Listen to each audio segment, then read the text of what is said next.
Zelensky के Ukraine ने सपने में भी नहीं सोचा था कि रूस इस तरह से यूक्रेन को रौंद डालेगा। यूक्रेन को नेटो और पश्चिमी देशों ने भरोसा दिया था कि रूस यूक्रेन में एक भी इलाका नहीं जीत पाएगा, लेकिन देखिए पुतिन के रूस ने नेटो की जबरदस्त फौजी ताकत के बावजूद यूक्रेन से बखमूत छीन लिया।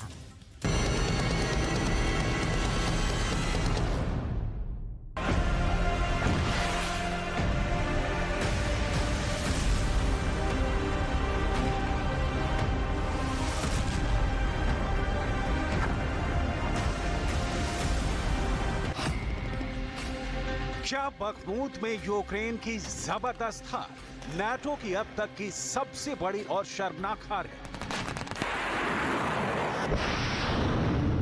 डिफेंस एक्सपर्ट्स अब ये दावा क्यों कर रहे हैं?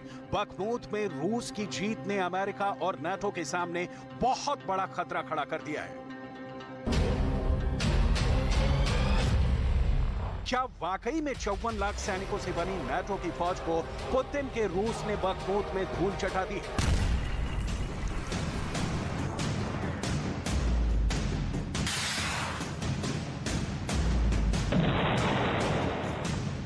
क्या 45 साल के जिद्दी ज़ेलेंस्की और 80 साल के राष्ट्रपति बाइडेन की सारी होशियारी और धमकियों पर 70 साल के पुतिन का सुपर एक्शन भारी साबित हुआ है?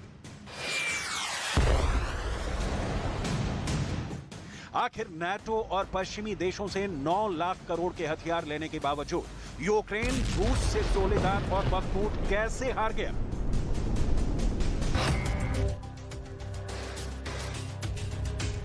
यूक्रेन के बखमूत में रूस की दूसरी बड़ी जीत लगभग हो चुकी है। सोलेदार के बाद बखमूत पर यूक्रेन की फौज ने पूरा जोर लगाया है, लेकिन पुतिन के स्पेशल ऑपरेशन के 4 महीने के अंदर बखमूत को यूक्रेन से छीन लेने का दावा किया है। हैरानी की बात तो यह है कि यूक्रेन के 20 से 25 हजार सैनिक नाटो के भारी और खतरनाक हथियारों के बावजूद पुतिन के तूफान को रोक नहीं पाए। ये वही बखमूत है जहां नाटो के एडवांस हथियारों के दम पर महज 30 फीट के फैसले पर 1000 रूसी सैनिक मारे जा रहे हैं। ये वही बखमूत है जहां रूसी सैनिक का जीवन काल सिर्फ 4 घंटे का रह गया। यानी बखमूत में जो भी रूसी सैनिक जंग कर रहा है वो मुश्किल से 4 घंटे में ही बखमूत की जंग में मारा जा रहा था।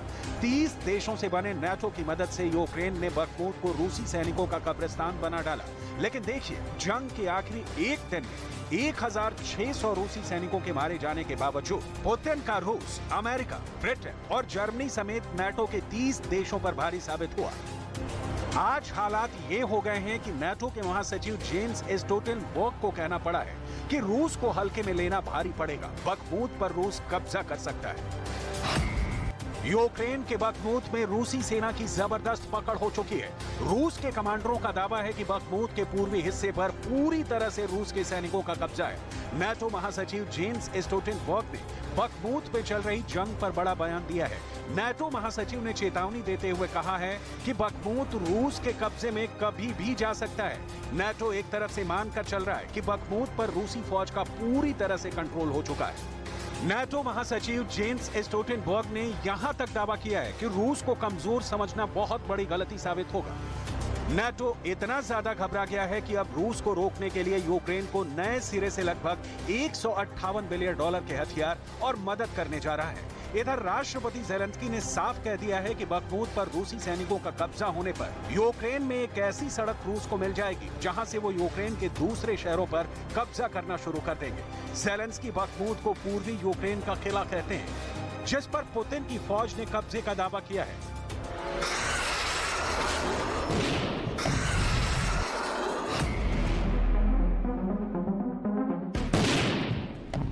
बखमूत की हार असल में यूक्रेन की हार नहीं है, ये अमेरिका, ब्रिटेन और जर्मनी जैसे सुपर पावर देशों से बने नाटो की हार है।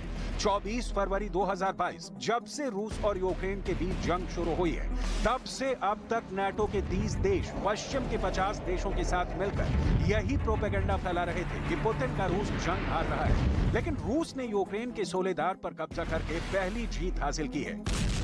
जब नाटो और पश्चिम देश ये दावा कर रहे थे कि पुतिन कैंसर पीड़ित हैं, गंभीर बीमारी से जूझ रहे हैं, तो ऐसे प्रोपेगेंडा के बीच पुतिन का रूस पूर्वी यूक्रेन का किला कहे जाने वाले बखमूत पर दूसरी जीत लगभग हासिल कर ली है। ऐसे में अब जेलेंस्की को समझ में नहीं आ रहा है कि करें तो क्या करें, क्योंकि नाटो महासचिव ने तो साफ कह दिया है कि बखमूत पर रूस कभी भी कब्जा कर सकता है।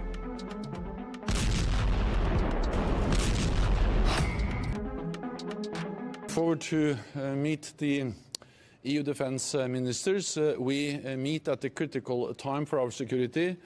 Russia's war of aggression grinds on against Ukraine, and over the last weeks and months we have seen fierce fighting in and around Bakhmut, and what we see is that Russia is throwing in more troops, more forces, and what Russia lacks in quality, they try to make up in quantity.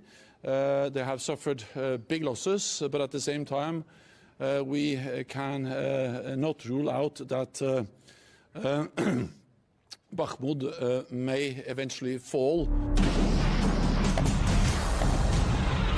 पैदल बुद्धि का तमगा हासिल करने वाले Zelensky को America समेत NATO में शामिल 30 देशों ने सिर्फ लॉलीपॉप दिया है। जमीन पर यूक्रेन अपने सैनिकों के दम पर रूस से मुकाबला कर रहा है। हैरानी की बात तो यह है कि यूक्रेन दावा कर रहा है कि 70,000 की आबादी वाले बखमूत में सिर्फ 5,000 लोग बचे हैं। साथ ही ये भी दावा कर रहा है कि बखमूत में रूस के 30,000 सैनिक मारे जा चुके हैं। इससे आप अंदाजा लगा सकते हैं कि जिस बखमूत की आबादी सिर्फ 70,000 थी, उसे जीतने के लिए रूस ने अपने 30,000 सैनिकों की जान को दांव पर लगा दिया।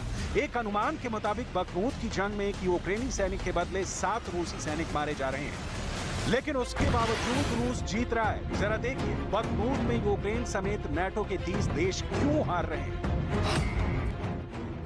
नाटो के 30 देशों के पास कुल 54 लाख से ज्यादा सैनिक हैं, जबकि रूस के पास 13,50,000 से ज्यादा सैनिक हैं। लेकिन यूक्रेन में रूस की फौज के सामने नाटो के सैनिक मुकाबला करने को तैयार नहीं है। नाटो रूस से सीधी जंग से बच रहा है। अगर एयरफोर्स की बात करें तो नाटो के पास 20,723 लड़ाकू विमान है, जबकि रूस के पास सिर्फ 4,173 लड़ाकू विमान है।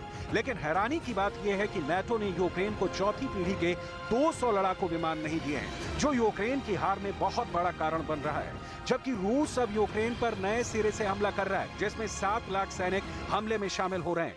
यहां तक कि रूस ने जंग के मैदान में 2,000 टैंक उतारने का ऐलान कर दिया है, जबकि रूस के 700 लड़ाकू विमानों के जवाब में अभी तक यूक्रेन को एक भी एडवांस फाइटर जेट नहीं मिला है और ना ही मिलने की कोई उम्मीद है। ऐसे में यूक्रेन के अंदर यूक्रेन की हार नहीं हो रही है, जबकि नाटो की हार रूस के हाथों हो रही है। अमेरिका के टॉप जनरल मार्क मिले ने तो 1.5 महीने पहले ही नाटो और यूक्रेन को चेतावनी दे दी थी कि साल 2023 में रूस को यूक्रेन में हराया नहीं जा सकता है।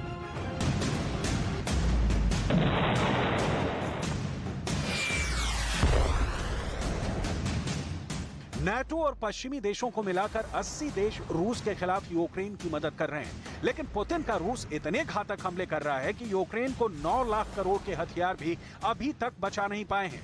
हैरानी की बात तो यह है कि एक अनुमान के मुताबिक नाटो और पश्चिमी देशों के 300 टॉप जनरल भी अकेले पुतिन का सामना नहीं कर पा रहे हैं, चाहे फिर भले ही अमेरिका के टॉप जनरल मार्क मिले ही क्यों ना हो।